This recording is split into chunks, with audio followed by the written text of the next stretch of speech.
Da, to je sad isto zanimljivo. Odnosno imala bi nekako dva različita odgovora na to pitanje. Jedno bilo u biti šta... ajmo reći da na neki način prekasno zovu. Dosta često mi se događa da me nazovu i kažu moj pas već tjedan dana ne jede, povraća. I to znaju zvati 5 minuta prije kraja radnog vremena.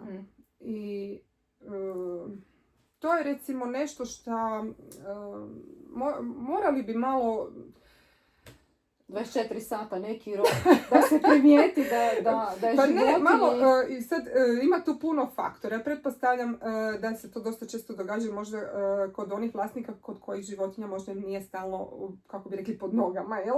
Koja nije s njima u kućanstvu, nego je možda u dvorištu. Pa onda ne vide odmah na vrijeme nešto. Ili su vidjeli jedan simptom, vidjeli su nekakav proljević, pa ajde, bit će bolje. Obično to bude nakon dan dva bolje i naravno ne treba se za svaki proljev zvati, koji kod nas ljudi, tako je i kod njih. Znači sve se može izregulirati sa nekakvom kućnom apotekom. Međutim, koji put su te situacije zbilja ozbiljne. Ljudi ne shvate dovoljno na vrijeme ozbiljnost situacije. Najčešće se to recimo sad odražava, mi smo bili dugo zona bez piroplazmoze, to je ona bolest koju prenose krpelji. Gorski kotar je bio slobodan od toga, baš smo bili na neki način i sretni. To se je pojavilo, naravno migracijom stanovništva, migracijom njihovih ljubimaca, došla je ta bolest u Gorski kotar. I sad mi već neko vrijeme i neke objave smo stavljali da se ljudi malo educiraju, da shvate da je nešto novo došlo, da treba raditi na preventivi i tako. I onda budu nekakvi najčešći pozivi, ne znam, neko truje pse. Da. Ma ne truje pse, nego je to došla nova bolest i treba na vrijeme otići. Znate, ta bolest je brza, u 2-3 dana može životinja od nje uginuti i onda obično upravo se događa to, vlasnik ne odreagira na vrijeme, pričekat ću još dan, 2, 3 i tu se to nažalost događa nešto. Tako da dođe do nekakvog, znači, smrtnog nažalost ishoda ili slično. Tako da, evo, to je nešto što bi apelirala možda da se neke stvari stvarno malo onako shvate ozbiljnije, da možda odreagiraju za neke situacije malo prije, barem telefonski da se jave, ako ništa drugo, da im damo nekakav savjet, jel? Jer, eto, često puta to bude, nažalost, prekasno. I sad, tu sam tu jednu bolest izdvojila, ali ima takvih primjera više, znači, to. Tako da, i najviše nisu svjesni toga da se prevencijom, u stvari, može spriječiti puno toga. Zato i sama riječ je prevencija, gdje mi preveniramo hrpu bolesti. Naša prvotna misija je prevencija. Znači, tek nakon toga liječenje. Tako da, evo, tu trebamo malo očito još podići njihovu svijest. Sad kad si spomenula prevenciju, da izgovorim dobro, htjela sam te zapravo dalje i pitati to vezano za cijepljenje i to što većinom vlasnici to stave pod tepih, dok ih ne nazoveš zapravo i ne podsjetiš. Koliko je to bitno i važno. Jer zapravo, ovo što si sad pričala za krpelje, to isto postoji, jel da je neko cijepivo? Imamo, znači, što se tiče same bolesti, cijepivo ne. Mislim, taj preventivno ne postoji. Preparat koji postoji za tu bolest, on se može davati i preventivno, iako nije to baš ni tako bezazleno, jel? Pametnija prevencija bi bila nekakvi preparati protiv uzročnika koji prenose uopće tu bolest, u ovom slučaju je krpelj, znači riječ o krpelju. Tako da prevencijom buha i krpelja sprječavamo gro bolesti, ali zbilja. Znači nisu tu samo krpeljne bolesti u smislu babezioze, nego tu imamo još i drugih bolesti, to ne moram ni nabrajati.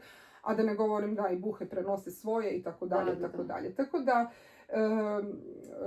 čišćenje od crijevnih parazita, to su sve cijepljenja preventivna. Znači, to su sve stvari gdje mi u stvari podižemo, znači, cijepljenjem imunitet životinje, a ovim lijekovima, znači, stvaramo, ovisno kakav lijek je primijenjen, zaštitu u stvari životinja dobiva da uopće ne oboli od tih krpenih bolesti ili bolesti drugih, znači, parazita.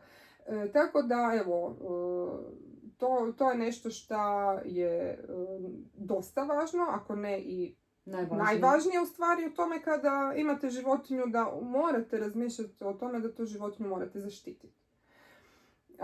Zaštiti se upravo na taj način. Što se tiče cijepljenja, da se vratimo na to cijepljenje, tu su isto svakakvi mitovi. Tu su mitovi samo takvi. Zato sam te pitala, molim te, reci. A te mitove su dobrim dijelom, za te mitove su zaslužni uzgajivači. To je, znači, prije su ljudi uglavnom nabavljali čistokrvne životinje, nije bilo tako tih azila kao danas, jel? To sad pričam prije 50 godina prošlog stoljeća, tako da vakcine su bile drugačije. Vakcina protiv bjesnoće je imala grozne reakcije, bolove, otekline na području aplikacije, jer je bila drugačije formule, da sad ne idem u tu dubinu. U svakom slučaju, znale su biti šepanja i tako nekakve posljedice, što se godinama, vakcina se pročistila, umrtvljena je i tako dalje, i tako dalje. Te vakcine su danas 100% sigurne, nemaju nikakvih nuspojava i znači to je 76 godina kasnije. Zakonski je propisano kad se mogu cijepiti, a neće sad oni zakonski donijeti takav propis samo zato što su ga htjeli donijeti, nego znači mora se životinja biti sa 3 mjeseca već cijepljena protiv bjesnoće. Ljudi danas još uvijek slušaju radio uzgajivače koji kažu ne prije godinu dana cijepiti bjesnoću. Ne ni pod razno, jer neće narast. Tako recimo, nekakvi slični mitovi. Koji dakle uopće nemaju nisu znanstveno utemeljeni, ali ono što je poražavajuće u cijeloj toj priči da veći dio vlasnika radije sluša uzgajivača. Znači mi u tom slučaju smo druga stepenica. Oni su išli prvo kod uzgajivača, rijetko ko se dođe prvo interesirati kod nas. Recimo, evo, to je nešto što bi voljela poručiti budućim vlasnicima, da je pametnije možda da dođu se prvo raspitati. Stvarno, evo, ima i divnih ljudi koji dođu, pitaju, ja bi si to i to nabavio, šta mislite, šta treba sve ima taj pas ili maca kada ga nabavljam, da znam. To su odlična pitanja i ljudi zaista onda tu pametno razmišljaju. A kad, evo, to izostane, onda odu ili kod neke, vide u nekom oglasu najčešće psa, ili odu u uzgajivačnicu, onda im je to prvi korak. I onda slušaju te ljude i to što su im ti ljudi rekli, to je sad za njih zakon. I onda dođu kod mene, ja sam druga stepenica, dakle, sad tu ja šta pričam, oni vidim da me ne čuju, da gledaju kroz mene, ne. Tako da onda ja objašnjam kalendar cijepljenja, sad ćemo ovo, sad ćemo ono, ne, jer uzgajivač je rekao tako i tako. I šta da ja sad radim, ne? Sad ja pokušavam tu educirati, ali vidim da često puta to izostaje. Uspijemo nekome objasniti, nekome nažalost ne. Ali dakle, to je zbilja jedan mit da se psa ne smije cijepiti. Evo, to mi je ovako baš čak i simpatično kad još dan danas čujem od nekoga. Onako, sve ne vjerujem da se to danas još može čuti. Evo. I drugi mit je ljudski lijekovi kada ljudi potežu za... Dobro, sad to je mit pola-pola. Ima ih fantastičnih lijekova koje mi koristimo, koje čak i propisujemo. Propišem privatni recept, oni to dignu u humanoj ljekarni. Ali ne sve. Ne sve, ne svakome i ne u bilo kojoj dozi. Znači, to je izuzetno važno.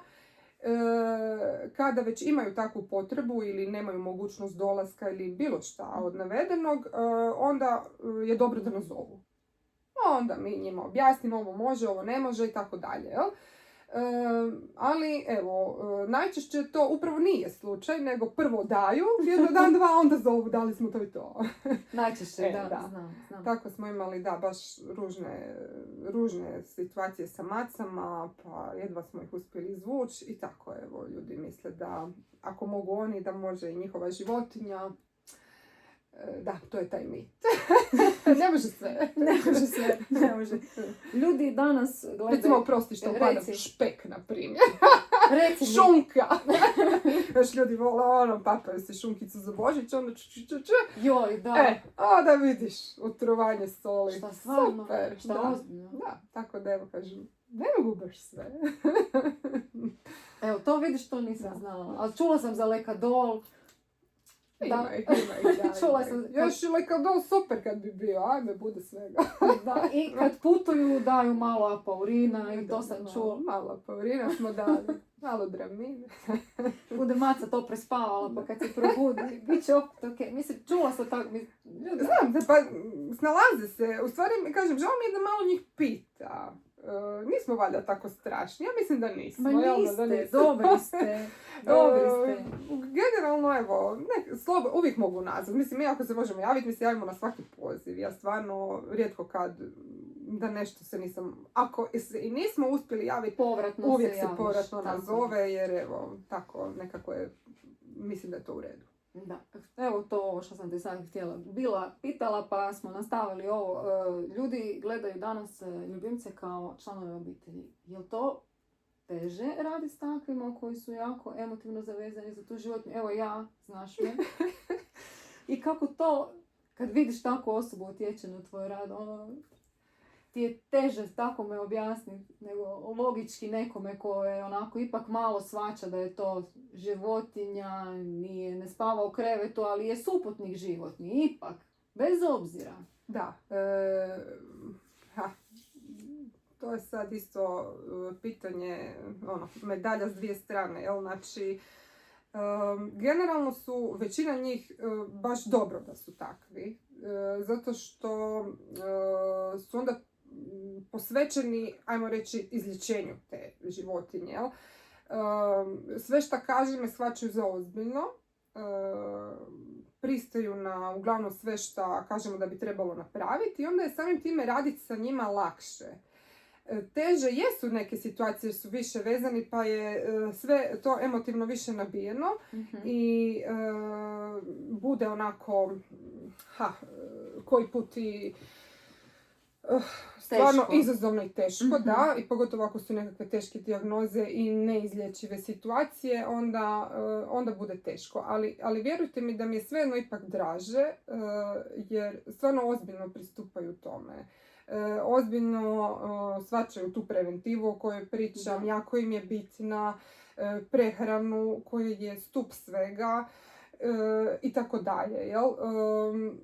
Da je meni možda i nama općenito svima napornije zato što su ti razgovori teži, dugotrajni, detaljni, da, ali u suštini tako i treba biti, jel?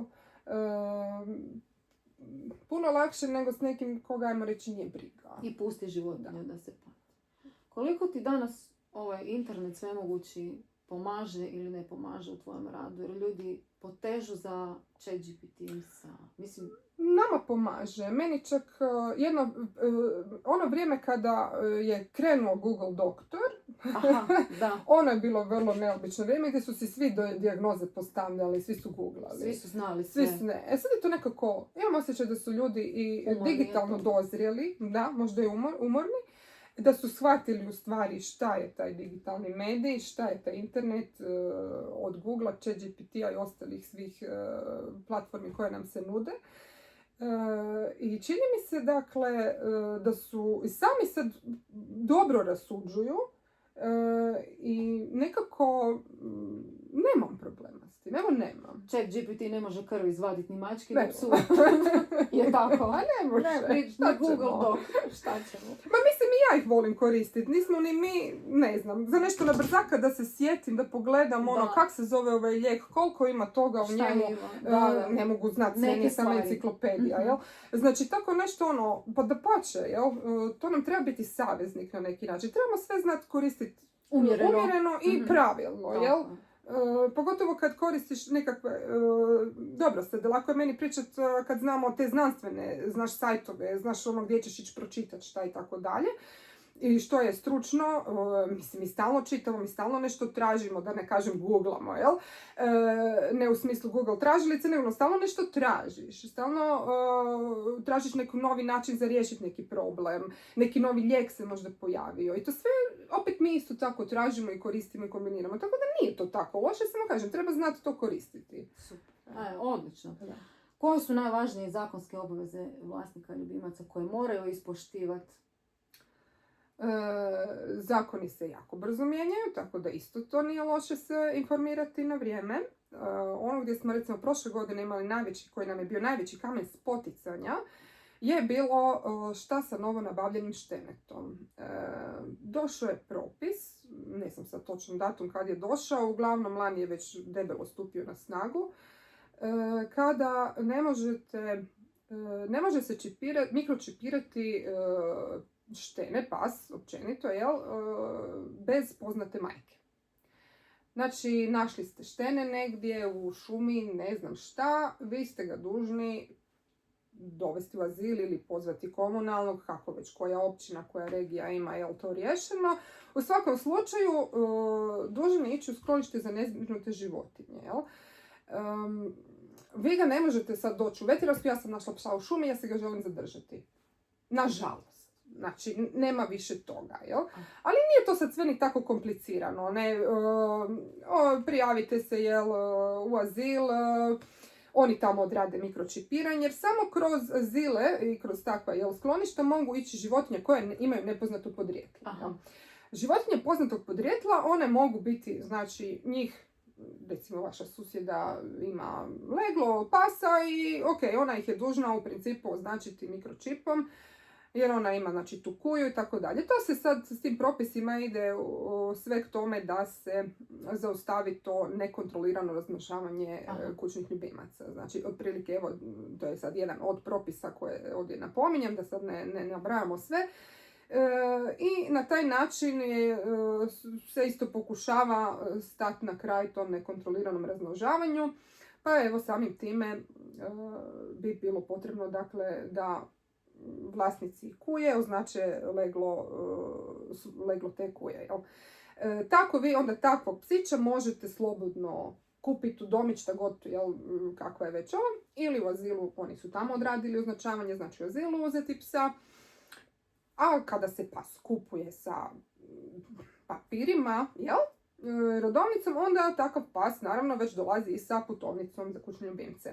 U svakom slučaju, svi psi u Republici Hrvatskoj moraju biti označeni mikročipom i cijepljeni protiv bjesnoće najkasnije sa starosti od 3 mjeseca. To je, znači, tako od kad ja radim i vjerojatno će tako i dalje ići do nekih novih, jel, spoznaja. Preporuka je i mikročipiranje mačaka, nije još zakonski obavezno, ali evo preporučljivo i dosta mačaka imamo mikročipiranih, nekako ljudi evo ipak žele označiti svoju macu i to je super, pogotovo ako idete van. Znači, to sam sad pričala za, jel, u Republici Hrvatskoj. Ako putujemo van, onda moraju biti životinje sve koje putuju mikročipirane. Znači, nijedna maca koja ide preko granice, pas ili bilo koja druga životinja ne može ići bez trajne oznake. Je za mace ista procedura? Isto, sve isto, znači moraju biti cijepljene protiv bjesnoće i tako dalje. Za neke zemlje pa traži se i, znači, posebno titer protutijelo da se vidi da li je stvoren imunitet za bjesnoću i onda tek tada može ići. A za podrijetlo mace tipa? Za podrijetlo mace se još ne traži. Još ne traži. Bitno je samo, znači, ako ide, evo, mora ići sa putovnicom van Republike Hrvatske, ako negdje put. Ukoliko primijetite vi tokom rada sa životinjama da je životinja zlostavljana ili na bilo koji način da joj se uvjeti života su na nuli, ajmo reći tako, ili zanemarena, jeste dužni kao ustanova to prijaviti? Apsolutno, da. To ide onda službenim putem, vi to prijavite nadležnim organima. Tako je, nadležna. Nama je prvi korak naša nadležna veterinarska inspekcija, međutim može se i komunalnom redaru. No, to sad ovisi o problemu s kojim smo se susreli i na koji način mislimo da će biti najbrže riješen. Često zabluda je, vidim kod ljudi, da oni misle da mi prijavljamo ako nisu cijepili psa, pa time se mi ne bavimo, ne, zato postoje službene evidencije u ministarstvu gdje oni inspektori vide ko je cijepio, ko nije i oni postupaju po svom nekakvom redoslijedu. Mi s tim nemamo posla, ali imamo sa ovim, znači naravno, bože moj, ako me neko opatovano ne želi cijepiti psa, mogu ga prijaviti, jel? Imam za to svakako pravo i obvezu, ne samo pravo, nego i obvezu. A što se tiče ovog zlostavljanja, apsolutno ne. Eto, nažalost, ima još uvijek i takvih situacija. Tu sam u stvari htjela nešto reći vezano ovo što je bilo ono šta oni moraju.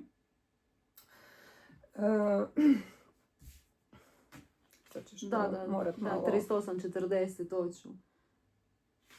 Vlasnici. Tu za zakonske obveze. To. Uglavnom, htjela sam reći još nešto vezano uz ovo, što su njihove zakonske obveze. I to baš se tiče i tog nekakvog, ajmo reći, i njihove dobrobiti kad smo pričali nakon toga o zamerivanju. Ono što nije kod nas propisano, malo bi se toga dotakla, a možda ne bi bilo loše da se i o tome povede računa, je način na koji se životinja drži, tko sve može držati životinju. To recimo nije baš nešto dobro izregulirano. Ako je, nije dobro zaživjelo. Životinja se danas često nabavlja zbog nekakvog izgleda i tako dalje. Evo s čim se mi najčešće susrećemo. Situacija da nazove i kaže moj pas ima 90 kila, on je sad narastao jako velik, ja s njim više ne mogu, star je sada 3-4 godine i mi bi ga se riješili. Evo, to su meni osobno onako najgore situacije. Ja ih doživljavam baš teško jer u startu kad me jako razljute neki ljudi, ja znam se ja jako razljutiti, onda im znam reći, pa dobro, vama neko držao pištolj u perenu glavu i natjerao vas da vi tog psa uzmete. Nije. Znači, zašto ste to napravili? Znači, ne razmisle ljudi na vrijeme kada uzimaju životinju, da li imaju mogućnosti, kakve imaju mogućnosti, što će se dogoditi jednog dana kad ta životinja bude bolesna. Jedno od najporažavajućih situacija je kada oni nazovu pa kažu moje životinje to i to, evo dođite. A ne mogu ja sad doći, morate doći ovdje. A kako ću ja sad doći kod vas? Moja životinja je velika. Pa sad, šta da ja kažem? Znači, to su sve nekakve stavke o kojima vlasnik treba razmišljati kada nabavlja životinju. Znači, koliko će ta životinja narast, koliko će ona pojesti, koliko će zahtijevati dnevne brige i njege, adekvatno držanje, jel? A ne da bude u boksu 2/2, a životinja ima 80 kila, da ne govorim čega svega ima. To sam još i velik boks rekla. Tako da, koliko su preventive, koliko nas mjesečno košta zaštita od buha, krpelja, cjepivo godišnje, hrana. Da, znači malo prije spomenuta hrana, što je veći pas, hrana skuplja. I sad dolazimo do onog fantastičnog dijela, šta ako se životinja razboli. To je sad sve košarica koja je, kad je životinja zdrava. Sad, ova druga košarica koja je nažalost puno češće i skuplja, šta kad se životinja razboli? To su sve situacije kojima bi oni zbilja trebali razmisliti kada se odlučuju za nabaviti životinju, da ta životinja može slomiti nogu, da može lupiti auto, da može biti srčani bolesnik, neurološki bolesnik, da će trebati trajnu terapiju za ovo ili ovo, ne. Tako da evo... Puno je tih stvari koje su uključene u to. Puno. I ako neko, a znam da nemaju svi platežnu moć, jer danas je stvarno sve skupo, onda bolje se ne upuštati u to. Evo. To je tvoja poruka zapravo vlasnicima. Stanite na loptu prije. Dobro razmisliti.